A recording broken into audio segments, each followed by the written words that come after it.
You're listening to the Culips English podcast. To download the study guide for this episode, which includes the transcript, detailed vocabulary explanations, real-world examples, and a quiz, visit our website, culips.com. CULIPS.com.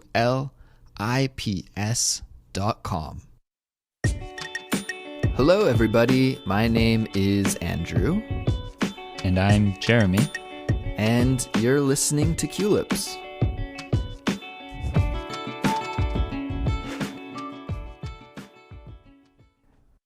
Hey, Jeremy. How are you? I'm okay. I'm a little bit worn out today. Worn out? Did you have a long day? Yeah, I woke up really early and yeah, it's just a slow day today. Slow day today. Jeremy, you're a new father, right? Yes, that is true. And is it a difficult adjustment with your sleep schedule? Is your sleep schedule different now than it used to be when you weren't a daddy? Well, definitely. At first, it was very different.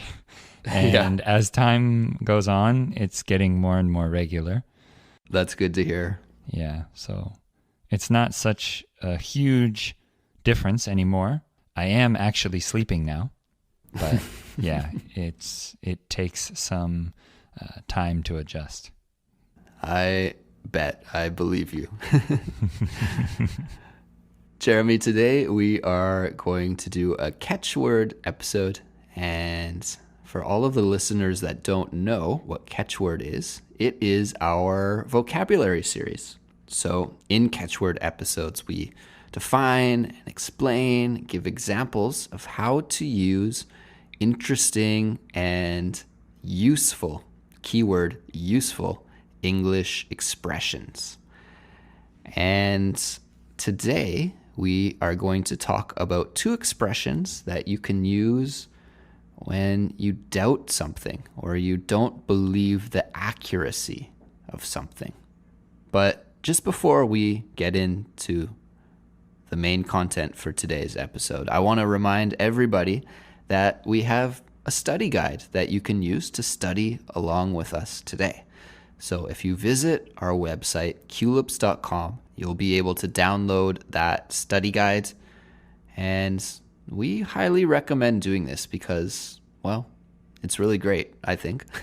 It includes the transcript for this episode, along with detailed vocabulary expressions, real-world examples, and also a quiz and questions and prompts that you can use for discussion or journaling. So visit our website, culips.com, again, to download that right now.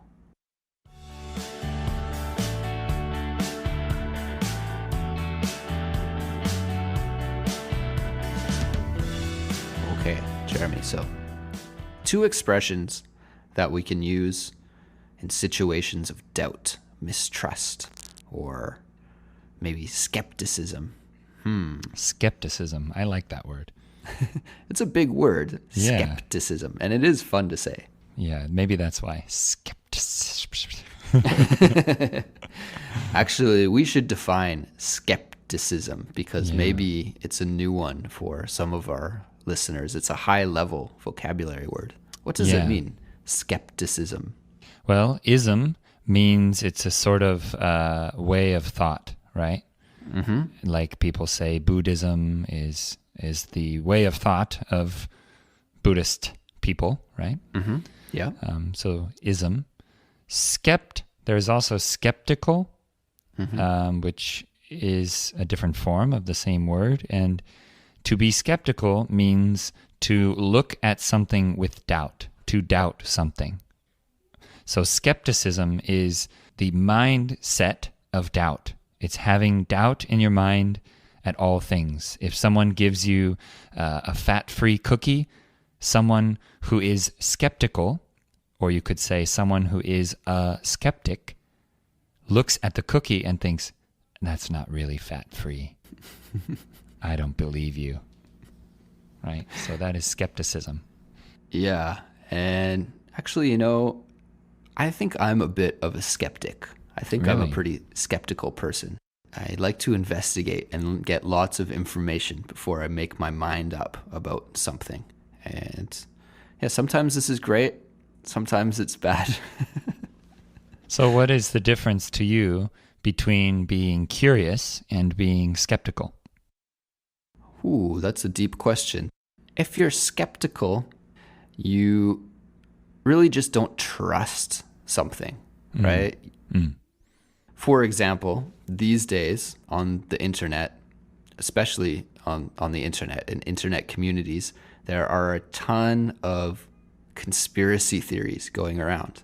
And people make these huge claims, but with little evidence. So I'm very skeptical about these. I don't believe them. But if you're curious, you just want to find out more information about something. I'm curious about these conspiracy theories. I want to know what the story is and what people think about them. But that doesn't mean I'm going to believe it, right?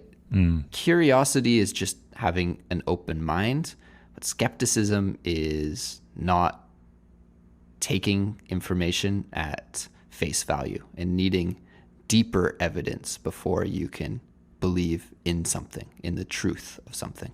So just because someone says something is true, you don't believe it right away. You need some more information and you need to check your sources. Exactly. And I think these days, you know, in the age of Trump and in the age of fake news, all the talk about fake news, these expressions are especially useful, the two expressions that we're going to take a look at today, because, you know, they show like, oh, I need some more information. I can't believe what I saw on Facebook without doing further research, right? Well, and for our listeners, I think it's good to know these expressions because since there is so much fake information out there, so much fake news, they will see people commenting online using these expressions, likely. Or when they hear people talking about some fake news story, they might use one of these expressions that we're going to mention today. Absolutely. So our first expression is a good one, and it is to take it with a grain of salt, or to take it with a pinch of salt. Okay, to take it with a grain of salt, or to take it with a pinch of salt. Wow. What a strange expression. Very strange expression. We should quickly mention here that to take it with a grain of salt. Jeremy, before we started recording, said that he uses this variation of the expression in the United States. And I mentioned that I use both. Take it with a grain of salt or take it with a pinch of salt. From my Canadian English perspective, both are okay. And I believe in the UK, they prefer take it with a pinch of salt. I think so too.